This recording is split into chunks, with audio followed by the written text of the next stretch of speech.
ఎమర్జెన్సీలో అనుకోకుండా ఎవరికైనా రావచ్చు గదా! వచ్చినప్పుడు డాక్టర్‌కి కాల్ చేయండి, హాస్పిటల్‌కి కాల్ చేయండి, అంబులెన్స్ కాల్ చేయండి. వెళ్ళే సమయంలో మీరు కంప్లీట్‌గా బాగా హెవీగా మీ ఛాతీ దగ్గర, మీ టిప్ దగ్గర, మీ చుట్టూ ఎవరైనా అందుబాటులో ఉంటే వాళ్ళతోని మీరు ట్యాప్ చేయించుకోండి. లేదా మీరే సెల్ఫ్‌గా ట్యాప్ చేయండి. ఫస్ట్ 4 మినిట్స్ మనం ఎమర్జెన్సీ సిట్యుయేషన్ అండి. ఆ టైంలో ఎవరం గూడా హాస్పిటల్‌లో ఉండం. మన ఇంట్లోనో ఎక్కడో మన పర్సనల్ పనులలో ఉంటాం. సో, ఆ టైంలో మీరు ఇది చేస్తే దానివల్ల మీ హార్ట్ బ్లడ్ వెసల్స్ అన్నీ గూడా నైట్రిక్ ఆక్సైడ్ ఉత్పత్తి పెరిగి బ్లడ్ వెసల్స్ డైలేట్ అవ్వడం స్టార్ట్ అవుతుంది. ఒక రకంగా సెల్ఫ్ సీపీఆర్, మినీ సీపీఆర్ అని చెప్పొచ్చు ఇది మనం చేయడం వల్ల.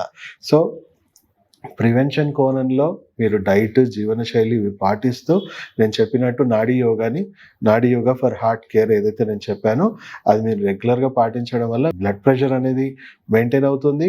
At the same time root నుంచి మీకు హార్ట్ బాగుంటుంది.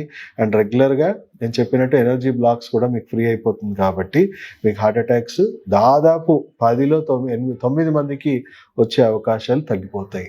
సో, సడెన్‌గా హార్ట్ అటాక్ వచ్చినప్పుడు ఇంకొక టిప్ ఏంటంటే మీరు మీ చేతిలో అంటే మిరపకాయ పొడి గానీ, జింజర్ గానీ అలాంటివి ఏమన్నా ఘాటు వస్తువులు తిన్నా గూడా మీకు ఎట్లా కంట్లో నుంచి బాగా నీళ్ళొచ్చేస్తాయి. ఎందుకు లోపట విపరీతమైన మంట క్రియేట్ అవుతుంది. సో, దానివల్ల గూడా నైట్రిక్ ఆక్సైడ్ ఉత్పత్తి పెరిగి రక్తనాళాలు న్యాచురల్‌గా డైలేట్ అవుతాయి. సో, అలాంటిది గూడా చేయొచ్చు. ఒకవేళ అవకాశం ఉన్నప్పుడు మీరు ట్యాపింగ్ చేసుకుంటూ ఎవరి దగ్గరన్నా కొంత కారము, ఉల్లిపాయలు అలాంటివి తీసుకొని మీరు ఇమ్మీడియేట్‌గా నమిలేసేయండి. కచ్చపిచ్చ నమిలేస్తే మింగుతుంటే మీకు కంప్లీట్‌గా వేడి అనేది తెలుస్తుంది. మొత్తం శరీరం అంతా వేడెక్కిపోతుంది. అండ్ బ్లడ్ వెసల్స్ అన్నీ ఎక్స్‌పాండ్ అవుతాయి. రక్త ప్రసరణ అనేది ఇదవుతా ఉంటుంది. సో, అలా మీ సెల్ఫ్ హెల్త్ కేర్ అనేది పాటించండి. సపోజ్ మీకు హార్ట్ ప్రాబ్లమ్స్ ఆల్రెడీ ఉన్నాయి. ఎలాంటి వైద్యం తీసుకుంటే మీరు పూర్తిగా మళ్ళీ బయటికి రావచ్చు. మన హార్ట్ తర్వాత సెకండ్ హార్ట్ పంపింగ్ జరిగేది మన పిక్కలలో. సో, మీకు EECP enhanced external counter pulsation therapy అని ఒక వైద్యం ఉందండి.